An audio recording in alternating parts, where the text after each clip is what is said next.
चिड़िया के पास एक लड्डू था। चिड़िया अपना लड्डू लेकर घर वापस आ रही थी कि रास्ते में उसे कालू कौवा मिल जाता है। सुनो रे चिड़िया, चलो खेल खेलते हैं। कौवे भैया, मेरा बेटा भूखा है, मेरे पास खेलने का समय नहीं है, मुझे घर लौट कर जाना है। देखते हैं बेरी के पेड़ को पहले कौन हाथ लगाता है। अगर मैं पहले गया तो तुम्हारा ये लड्डू मेरा, और अगर मैं हार गया तो मेरी ये दानों से भरी पोटली तुम्हारी हुई। ढेर सारे दानों का सुनकर चिड़िया भी लालच में आ जाती है। तो फिर ठीक है, देखते हैं आज कौन जीतता है। कौवा अपने दानों की थैली और चिड़िया अपना लड्डू पेड़ पर रखते हैं। कौवे भैया, मुझे धक्का मत देना, सीधा उड़ना, ऐसा न हो कि तुम मुझसे टकरा जाओ। ऐसा करने की मुझे जरूरत नहीं होगी, मैं जीत जाऊंगा, तुम देखना।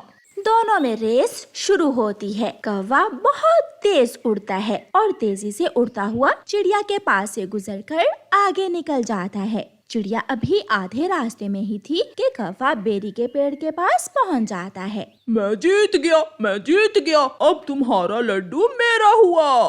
मैं हार गई। कौवे, मुझे मेरे लालच ने धोखा दिया। हाँ, तुम मेरा लड्डू लेकर जा सकते हो। ऐसे कालू कौवा चिड़िया का लड्डू और अपना दाना लेकर घर चला जाता है। गोरी कहाँ हो? देखो देखो मैं क्या लेकर आया हूँ। मैं बुलबुल से दाने और चिड़िया से लड्डू हथिया कर ले आया हूँ। आज फिर मेरा कालू जी जीत गया होगा। हाँ गोरी, मैंने चिड़िया से रेस लगाई। चिड़िया भी आधे रास्ते में ही थी कि मैं जीत गया। कुछ दिन गुजर जाते हैं और फिर एक दिन कालू कौवा कबूतर के पास जाता है। कबूतर, क्या तुम बादलों तक उड़ सकते हो? हाँ, मैं बहुत ऊंचाई तक जा सकता हूँ। कई बार तो मैं बादलों से भी ऊपर तक गया हूँ। तो फिर देखते हैं आज कौन ज्यादा ऊंचाई तक जाता है। चिड़िया और तोता भी वहाँ आ जाते हैं। कबूतर भैया, ऐसा मत करें, आप हार जाओगे। जो हारेगा वो दूसरे को 2 दिन तक दाना ला कर देगा। चिड़िया, तुम चिंता ना करो, मैं नहीं हारने वाला। चल भी कालू, देखते हैं आज। दोनों उड़ते हैं। जब कबूतर थोड़ी ऊंचाई तक जाता है तो हवा तेज हो जाती है। तेज हवा में ऊपर जाना बहुत मुश्किल था, लेकिन कौवा तो बिना सोचे ऊपर ही ऊपर जा रहा था। कबूतर डर जाता है और वापस पेड़ों की तरफ आ जाता है और कौवा बादलों तक पहुंच जाता है। तेज हवा कालू कौवे को दूर तक ले जाती है। कबूतर भैया, मैंने कहा था ना कि आप ऐसा ना करें। अब देखें, कालू कौवा हवाओं में उड़ गया है। कालू कौवा हवाओं के दोष पर उड़ता उड़ता दूर निकल जाता है। किस्मत अच्छी थी, कालू कौवा अचानक नीचे गिरता है और एक घास के खेत में जाकर गिरता है। बच गया मैं। अगर मैं जमीन पर गिरता तो मेरी हड्डी पसली टूट जाती।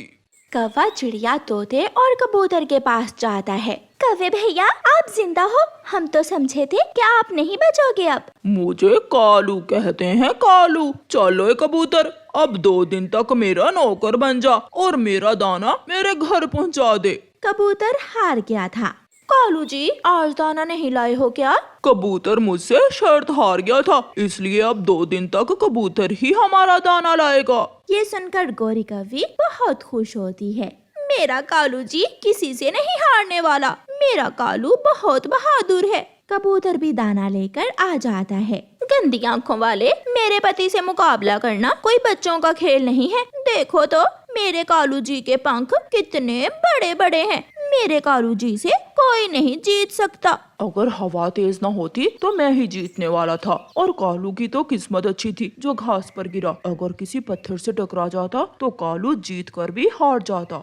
मुफ्त का भोजन खाने के लिए कौवा कुछ भी कर सकता था। एक दिन तोता और चिड़िया बैठे हुए थे कि वहाँ कालू कौवा आ जाता है। कौवे, कोई है इस जंगल में जो उस बड़े नारियल के पेड़ से जमीन पर छलांग लगा सकता है? मैं ऐसा कर सकता हूँ। तो फिर देखते हैं, आज मैं ही जीतूंगा। तोते भैया, वो पेड़ बहुत ऊंचा है, किसी के चोट भी लग सकती है, आप ऐसा काम ना करें। नहीं चिड़िया, आज तो कौवा हारेगा, जरूर हारेगा। तो फिर आजा, देखते हैं। तोता और कालू कौवा नारियल के ऊंचे पेड़ पर जाकर बैठ जाते हैं। जब तोता नीचे देखता है तो तोता डर जाता है, वो रुक जाता है। लेकिन कालू कौवा बिना सोचे ही छलांग लगा देता है। कालू कौवा सीधा जमीन पर गिरता है और उसकी टांग टूट जाती है।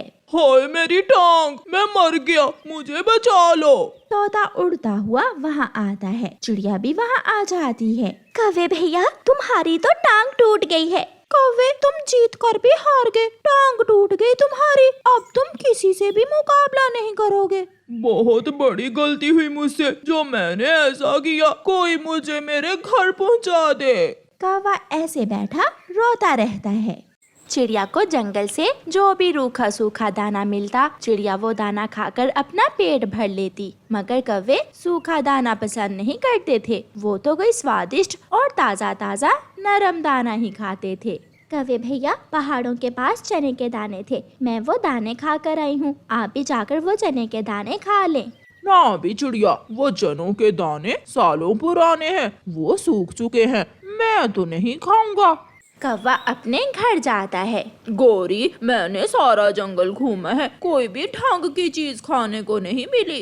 कालू जी, आज फिर हम इंसानों की बस्ती की तरफ जाते हैं, वहाँ से तो कोई ना कोई चीज खाने को मिल ही जाएगी। कोई नरम नरम ब्रेड, कोई सैंडविच या फिर अंडा फ्राई, कोई छोटा बच्चा मिल ही जाएगा, जिससे हम खाने की चीज छीनकर भाग जाएंगे। फिर कौवा और कौवी इंसानों की बस्ती की तरफ जाते हैं। किसान अपनी गाड़ी पर अनाज की बोरियां रखकर मंडी ले जा रहा था। कालू जी, इन बोरियों में क्या हो सकता है? शायद मकई ही होती है इन दिनों। चलो गौरी, हम इस गाड़ी पर बैठकर इन बोरियों से मकई निकाल कर खाते हैं। दोनों पति पत्नी इंसान की गाड़ी पर जाकर बैठ जाते हैं और अपनी तेज चोंच से बोरियों में छेद करके उनमें से मकई के दाने खाने लगते हैं। सुनो किसान, रुको, रुक कर देखो, पीछे कौवे तुम्हारी गाड़ी से अनाज खा रहे हैं। किसान अपनी गाड़ी रोक लेता है। कालू, भाग भाग कालू, किसान ने गाड़ी रोक ली है, अब वो पीछे आकर देखेगा। कौवा और कौवी जल्दी से उड़कर सड़क किनारे एक पेड़ पर बैठ जाते हैं। भाग गए दुष्ट कौवे, अगर मेरे हाथ लग जाते तो सीधी गोली से मारता मैं उनको।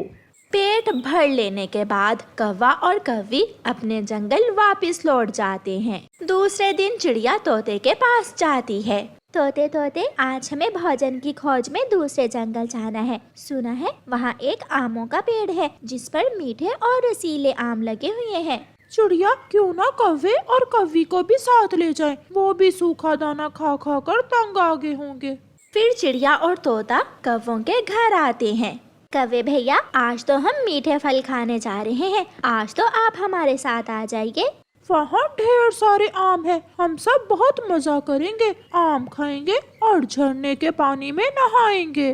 ना भी तोते और चिड़िया, हम इतनी दूर तक नहीं जा सकते, हम तो थक जाते हैं। इंसानों की बस्ती से हमें तरह तरह की चीजें मिल जाती हैं और वो भी आसानी से।